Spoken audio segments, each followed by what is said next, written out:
चलिए आगे बढ़ते हैं। देखिए, वेनेजुएला के बाद अब अमेरिका की नजर ईरान पर टेढ़ी है, लेकिन इजरायल भी ईरान के सबक सिखाने के मूड में है। ईरान के पीएम बेंजामिन नेतन्याहू ने साफ कर दिया है, इजरायल के प्रधानमंत्री ने, कि वो ईरान में प्रदर्शन कर रही जनता के साथ खड़े हैं। अगर प्रदर्शनकारियों के साथ कुछ अन्याय हुआ तो नेतन्याहू चुप नहीं बैठेंगे। नेतन्याहू ईरान पर हमास के साथ जारी जंग के वक्त से ही आग बबूला है। वो लगातार ईरान को चेतावनी देते रहे। पिछले साल तो जून में 12 दिन तक ईरान के साथ इजरायल के युद्ध भी चले, जिसमें इजरायल ने ईरान के परमाणु ठिकानों को निशाना बनाया। अब एक बार फिर नेतन्याहू के ऐलान के बाद अटकलें लगाई जा रही है कि इजरायल ईरान पर कभी भी हमला कर सकता है।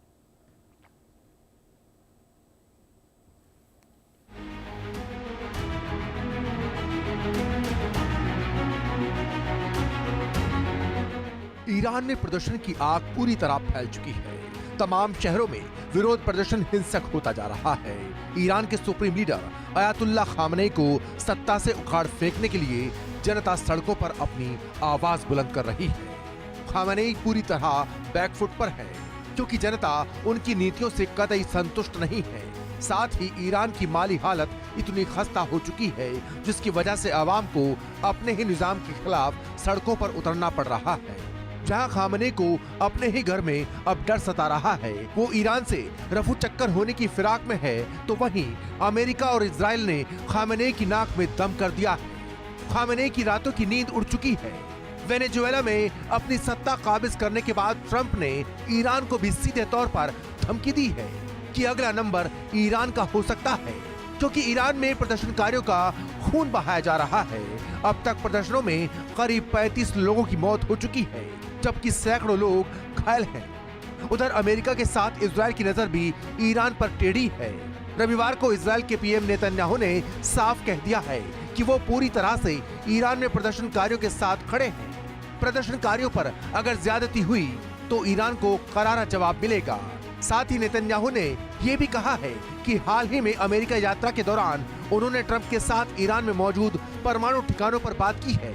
ईरान में मौजूद 400 किलोग्राम संवर्धित सामग्री को हटाना बेहद जरूरी है और उन स्थानों की निगरानी भी करनी होगी। अगर ईरान ऐसा नहीं करता है तो उसके खिलाफ कार्रवाई होगी। यानी साफ है कि नेतन्याहू किसी भी कीमत पर ईरान को बख्शने के मूड में नहीं है। आपको बता दें कि पिछले साल 12 दिन तक ईरान के साथ चले युद्ध में इजरायल ने ईरान के परमाणु ठिकानों को निशाना बनाया था। ईरान की तरफ से जवाबी कार्रवाई की गई थी, लेकिन जैसे ही अमेरिका इजरायल के साथ खड़ा हुआ तो फिर जंग को वहीं विराम दे दिया गया। अब एक बार फिर ईरान पर संकट के बादल मंडरा रहे हैं। किसी भी वक्त ईरान पर या तो अमेरिका या फिर इजरायल हमला कर सकते हैं, क्योंकि अमेरिका हर उस आवाज को दबाना चाहता है जो उसके खिलाफ उठती है। उधर इजरायल मिडिल ईस्ट में अपने वर्चस्व को कायम रखना चाहता है। ईरान के परमाणु ठिकानों को निशाना बनाने के पीछे की वजह भी यही थी। हालांकि इससे भी बड़ी वजह यह थी कि ईरान ने हमास और हिजबुल्लाह का लगातार साथ दिया। इजरायल के खिलाफ जंग में ईरान ने हमास को तमाम हथियार मुहैया कराए, हिजबुल्लाह को पूरी शह दी। उनके साथ इजरायल के खिलाफ खड़ा रहा। अब इजरायल इस मौके को गंवाने के मूड में नहीं है। वो बस इंतजार कर रहा है तो ईरान की एक चूक का। ईरान ने चूक की नहीं और नेतन्याहू ने अपनी सेना को ऑर्डर दिया नहीं। बस जंग शुरू। इजरायल ईरान पर खुन्नस खाए बैठा है। वो पूरी तरह से तैयार है और अगर युद्ध हुआ तो ईरान का हाल भी इराक और अफगानिस्तान जैसा हो सकता है, जहां की सत्ताएं उखड़ गईं और वहां आज भारी उथल पुथल मची है। Bureau report, India news.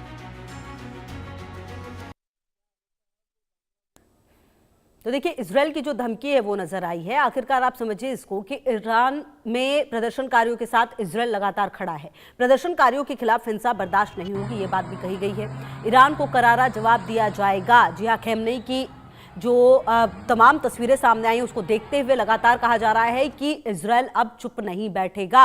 और जो पलटवार है, अब देखिए, ईरान के अंदरूनी मामलों में दखल ना दे इजरायल। अब ये पलटवार जो है वो ईरान की तरफ से सामने आ रहा है। अगर कोई कार्रवाई हुई तो बर्दाश्त नहीं की जाएगी। दुश्मन की बयानबाजी ईरान के लिए खतरा है।